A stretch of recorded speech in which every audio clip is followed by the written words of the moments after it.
Gente, o objetivo desse conteúdo hoje é definição da imagem. É o melhor foco, melhor definição da imagem na parte da captação mesmo. Como que a gente consegue a melhor definição, o melhor foco na captação? Como que a gente consegue os melhores resultados na captação em definição e foco?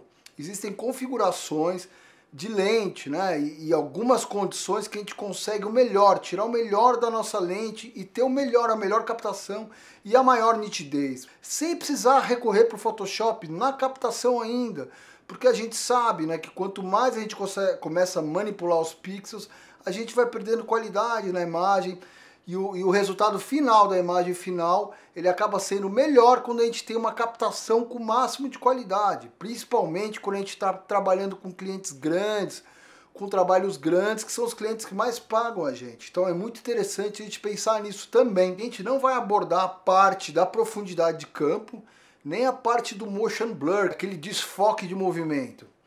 E também a gente não vai estar abordando a parte da resolução do sensor, do tanto de pixel e o tamanho do pixel e o tanto de pixel que tem acumulado na área. A gente também não vai estar abordando a parte da tecnologia desses sensores. A gente vai partir para a parte mais ótica mesmo. E isso essa parte de sensores e tecnologia, a gente vai abordar em outras aulas mais para frente. Existem alguns fatores que são responsáveis, né, para que a gente tenha maior qualidade na captação, maior qualidade ótica e melhor qualidade final de imagem. Porque quanto melhor a qualidade ótica, melhor a qualidade, melhor essa imagem vai ser projetada no sensor e o resultado vai ser uma foto melhor reproduzida, né? Tem alguns fatores, eu dividi em 3 fatores, né? O primeiro fator, contraste da imagem. Quanto maior o contraste, maior a sensação que a gente tem de foco, né? De diferença das áreas de sombra das áreas de alta luz, que faz com que as imagens pareçam estar mais em foco, né? Fator número 2, aberração de lente, né? As lentes em determinadas situações elas sofrem algumas aberrações que faz com que elas percam contraste, percam definição de imagem, faz com que a luz ela acaba se difundindo muito dentro da lente, que faz com que ela perca contraste, porque o grande objetivo da lente é justamente focalizar a luz. E o terceiro fator é o fator de difração da luz, é um fenômeno óptico que acontece com a luz em determinadas situações, mas esse eu vou explicar um pouquinho mais para frente. Vamos entender um pouquinho sobre nitidez e definição, né? Uma explicação bem bacana, nitidez é a capacidade que as câmeras têm de reproduzir objetos com as bordas nítidas na fotografia também, ou seja, a capacidade de reproduzir as linhas de suas bordas com grande fidelidade de nitidez, né? E quanto maior o contraste da lente, melhor essa reprodução. Com maior fidelidade, maior nitidez a gente consegue ter, como já foi falado antes. E para a lente ter maior contraste, além da qualidade da lente, lógico, a gente tem que impedir a entrada de flare na lente, a entrada de luzes indesejáveis dentro da lente. Porque quando entra uma luz, quando está refletindo alguma luz dentro da lente, e ela acaba refletindo ou num filtro que a gente está usando, ou nas lâminas do próprio diafragma, acaba sendo refletida ali, esse reflexo acaba projetando uma luz difusa ali para dentro da lente, que essa luz acaba rebatendo para todos os lados e acaba perdendo o contraste. E a gente acaba perdendo definição por conta disso. Então a gente precisa ter muito cuidado com contraluz. Quando a gente estiver fotografando com contraluz, a gente tem que observar bem, tentar bandeirar bem essa luz com um parasol bacana. A gente tem que usar um parasol decente, né? Isso quando tem a possibilidade de a gente fazer em fotografias de estúdio, fotografias montadas, é mais fácil de a gente ter esse controle. Fotojornalismo, algumas fotografias de moda, às vezes não tem a necessidade de tanta rigidez, porque acaba virando linguagem, né? Isso acabou virando linguagem da moda, linguagem do jornalismo, esse tipo de flare, porque o que importa ali é o conteúdo, né? As pessoas às vezes até criam flare artificialmente, fotografias de moda, para dar algum efeito, acabou virando um tipo de linguagem, né? Bora falar de difração. Agora vamos entender o que é difração. Que diabo é isso? O que é difração? Difração é uma característica da luz, quando a luz passa por bordas bem definidas, por lâminas bem afiadas, como as lâminas do diafragma, ela acaba sofrendo uma curvatura, né? E nessa curvatura ela acaba se espalhando também para todas as direções dentro da lente e acaba perdendo nitidez também, acaba perdendo contraste e nitidez também. E isso acontece mais em aberturas mais fechadas, com o diafragma mais fechado, por incrível que pareça, a gente aprende, né? Que quanto mais fechado o diafragma, maior o foco, porque aumenta a profundidade de campo. Agora a gente está vendo que não é bem assim, né? Agora vamos entender um pouquinho sobre as aberrações da lente, que é muito bacana a gente entender, até para vocês poderem reconhecer elas quando vocês verem por aí, aprenderem a detectar, porque aí vocês vão aprender a detectar a qualidade da sua lente, onde ela funciona, em qual característica que ela funciona melhor, como ou aonde acontece essa aberração, como evitar. Então eu separei em dois tipos de aberrações básicos aqui, que a gente, nesse quesito de nitidez, que acaba atrapalhando a nossa nitidez, que é as aberrações esféricas e a aberração cromática. A aberração esférica é quando a luz, quando ela atravessa a lente, ela é focalizada numa distância diferente, a luz que atravessa pelo meio da lente do que as luzes que atravessam nas bordas da lente. Isso ocasiona numa imagem focada muito mais na parte central da imagem. Os elementos que estão nas extremidades da composição vão perdendo foco e definição gradualmente. As aberrações cromáticas, a gente já sabe, né, que luz, cada cor é um comprimento de onda diferente. Então cada cor tem um comportamento. Então, em determinadas situações onde acontece essa aberração cromática, a câmera não consegue focalizar todas as cores no mesmo plano. Isso resulta em imagens muito esquisitas, imagens com vários elementos duplicados em cores diferentes, desfocados. Então é muito comum a gente ver objetos com halos em volta dos objetos desfocados, coloridos, ou halos ou franjas coloridas. E através desses halos e desse efeito também ocasiona a difusão da luz para dentro da lente, perda de contraste e perda de foco e nitidez no geral da imagem. Além desse defeito horrível, a gente perde definição no geral. Mas um ponto positivo é que conforme a gente vai fechando o diafragma, a gente vai controlando essas aberrações. Então essas aberrações acontecem com o diafragma mais aberto. Por aí a gente vê que o diafragma totalmente aberto não é tão bom, e o diafragma totalmente fechado também não é tão bom. Num extremo está a aberração cromática, no outro extremo está a difração de luz. Então para a gente fugir desses dois problemas, o melhor é ficar nas aberturas intermediárias.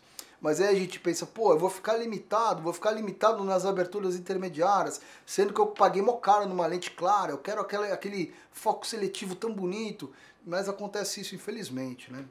A gente vai ter o melhor da lente, 2 ou 3 pontos mais fechado da abertura máxima. Mas é sempre interessante a gente testar as lentes. A gente testar as lentes em vários diafragmas diferentes para a gente ver qual que é o melhor rendimento da lente, né? É lógico que isso aí não é para a gente ficar restrito, isso é interessante a gente saber qual que é a melhor qualidade da lente e saber o que a gente vai estar sacrificando em determinada hora. Por exemplo, vai ter ocasiões que a gente vai precisar de um diafragma bem fechado, que a gente vai precisar de muito foco na imagem, muita profundidade de campo. Então a gente não vai ficar preocupado no melhor diafragma nesse momento. A gente vai perder um pouquinho de nitidez, a gente vai perder um pouquinho de contraste, mas vai conseguir uma imagem com uma área geral mais focada. E depois a gente tem a possibilidade de puxar um pouquinho desse contraste no Photoshop. Eu acho que o Photoshop, esse software de edição, ele é para ser usado de uma maneira inteligente. O que vai ser melhor? Eu usar o Photoshop para resolver aqui na hora do clique, na hora da foto, conseguir um arquivo melhor para depois usar o Photoshop? Que vai ser melhor para mim? Perder muito tempo depois de edição ou tentar resolver o máximo aqui? A gente tem que colocar um custo-benefício sempre, né? E para isso, para a gente conseguir tomar essas decisões, é muito interessante a gente ter todo esse conhecimento, né? Por isso que eu acho muito importante passar isso para vocês também. Quanto mais tele a lente, mais ela aguenta com qualidade nos diafragmas mais fechados. Ela é construída dessa maneira, ela já é construída pensada dessa maneira, né? Isso tudo que eu estou falando aqui, gente, se vocês quiserem ter a melhor qualidade em definição, sempre em fotografia, quando a gente está usando lente, não dá para ter perfeição em tudo, a gente vai ter que arriscar. A gente vai ter que escolher uma coisa melhor e sacrificar um outro lado. Não dá para ter tudo, né? Ainda mais com essas lentes que a gente tem, que não são as lentes mais caras, que uma lente prime, uma lente cara, é muito cara. Eu acho que não tem necessidade disso, né, cara? Sabendo que a gente consegue controlar, se a gente conhecer bem o nosso equipamento, a gente vai conseguir controlar e saber em quais condições que ele funciona melhor. Se a gente estiver fazendo uma fotografia de moda, em estúdio, a gente procura fotografar naquela abertura que é ideal, que vai ter a melhor definição, que vai ter a melhor qualidade, né, de imagem, né? E a gente consegue desfocar também o fundo, se a gente quiser fazer um foco seletivo com a distância focal que a gente usa. Então é legal a gente testar as lentes em vários diafragmas diferentes para a gente ter essa noção. Então a gente vai fazer esse teste agora, gente. A gente vai pegar, eu vou fotografar com uma lente minha 50mm fixa f1.4, que é considerada uma lente muito boa, né? Vamos testar agora ela, ver se ela é tão boa assim como dizem, né? Para fazer esse teste, a gente vai fotografar com a minha câmera Rolleiflex, o meu xodó, minha câmerazinha de estimação. Justamente porque nesses escritos dela aqui, a gente pode ver que ela tem as bordas e as linhas bem definidas por ser feito de metal. Então eu vou ajustar o foco exatamente aqui e fazer vários registros com a câmera parada e com a câmera que eu vou fotografar, com o nosso modelo, e a câmera que eu vou estar registrando parado na mesma distância, só alterando os diafragmas. E para entrar a mesma quantidade de luz nas várias configurações de diafragma diferente, eu vou alterando a velocidade. E para não ter perigo de ter motion blur ou desfoque de movimento, eu vou fazer tudo no tripé. Bora fazer isso e bora conferir os resultados, gente? Bora nessa. Ó, gente, esse é o resultado da foto, né? Da Rolleiflex, né? Esse é o resultado do melhor diafragma nela. Agora a gente vai ver uma por uma. Lembrando que o foco foi acertado nos escritos, lá em cima, mais ou menos no meio dos escritos. Então, lógico que vai ter uma diferença de foco. Vamos conferir uma por uma agora. Vamos começar pelo f1.4. Olha, só aqui embaixo, vamos descer para baixo aqui. Ó, vamos descer para baixo, só aqui embaixo a gente já descobre que existe uma aberração cromática aqui. Dá uma olhada, bem igual eu expliquei anteriormente para vocês, da aberração cromática, essa invasão de cor em volta da imagem. Essas aberrações elas são mais evidentes nas áreas de contraste da imagem, onde tem grande diferença entre as altas luzes e as baixas luzes. Também elas aparecem muito aqui no caso do metal. O metal, como ele reflete muito, ele acaba virando um emissor de luz, né? Então acaba acontecendo esses estouros e essas aberrações cromáticas por conta do flare, do próprio flare, da invasão de luz na lente, né? E ela perde definição no geral também. Lógico que quando você olha na imagem aqui, no caso, que a imagem está em 100%, a gente tem a sensação que está menos em foco, né? A primeira imagem que a gente olhou como estava menor, parece que ela está mais em foco, né? Ó, por exemplo, na próxima o diafragma, que é 2.0, já diminui bastante, né? Essa aberração cromática aqui. E no próximo já praticamente já tem quase nada, que é no 2.8, no diafragma 2.8 já praticamente já não tem quase nada. E no próximo diafragma, que é 4, ela já acaba totalmente. 4 já é um diafragma bem bom para essa lente. Vamos dar uma olhada então em todos os diafragmas ali em cima na parte de foco mesmo, né? Vamos voltar para 1.4 aqui e dar uma olhada na diferença de onde eu ajustei o foco. A gente já viu a questão da aberração cromática, agora vamos prestar atenção no foco, como vai alterando, como vai mudando, né? Olha, no 1.4 praticamente tem zero de foco, pelo menos na imagem de 100% aqui, que a gente está analisando 100% para ver no original, né? Onde é que tem foco mesmo. E essa imagem ela tá crua, não tá nada mexida, né? Justamente para a gente analisar no arquivo cru mesmo, né? Para a gente conseguir identificar a definição da lente mesmo. A maior qualidade que a gente consegue ter. No 1.4 está bem ruim o foco, né? Você pode perceber que está bem desfocada a imagem no 100%, né? Em volta também tem um fantasminha ali, né? E não colorido, mas um fantasma preto e branco também. Tem uma aberraçãozinha ali. No 2.0 já diminui, né? Diminui, melhora um pouquinho, mas ainda está bastante fora de foco a imagem. No 2.8 ela já melhora bastante, né? Já completamente já saiu essa aberração. No 4 ela já está bem boa, né? Já está quase na qualidade máxima da imagem. E no 5.6 é a melhor. É a melhor resposta dessa lente realmente na abertura 5.6, que ela fica perfeita. Na abertura 8 ela perde de levinho, mas ainda é uma boa abertura. A abertura 4, 5.6 e 8 são aberturas ótimas que a gente pode usar sem erro. Na abertura 11 ela vai perdendo, percebe como aqui já vai acontecendo uma leve difração, já vai perdendo um pouquinho de definição, e no 16 perde um pouquinho mais ainda. Tem algumas lentes que pioram, essa difração vai aumentando, lentes que vão para 22, essa é uma lente boa, né? Então a gente conseguiu testar, né, essa lente, todos os diafragmas, e eu testei várias outras lentes minhas também, cada lente tem uma resposta, né, meu? Então tem algumas lentes, conforme você vai fechando o diafragma, vai perdendo bastante nitidez, bem mais que essa.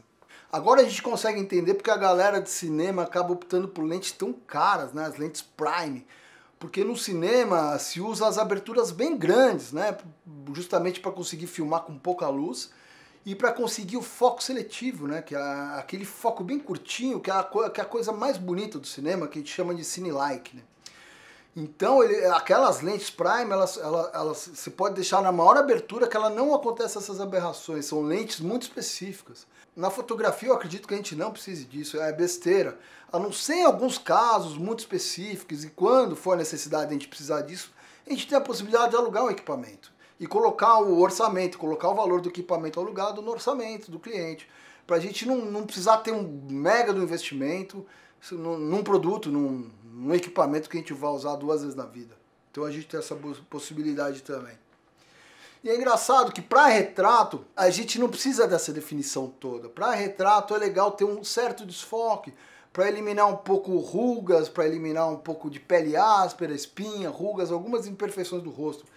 Para algumas linhas de retrato, para algumas linhas de romantismo, a gente usa muito isso. E a gente consegue esse efeito artificialmente por uso de filtros específicos, por flare, criado propositalmente para esse efeito, ou por fumaça, partículas, fumaça na cena. Se usa muito máquina de fumaça para conseguir esse efeito, que também é lindo.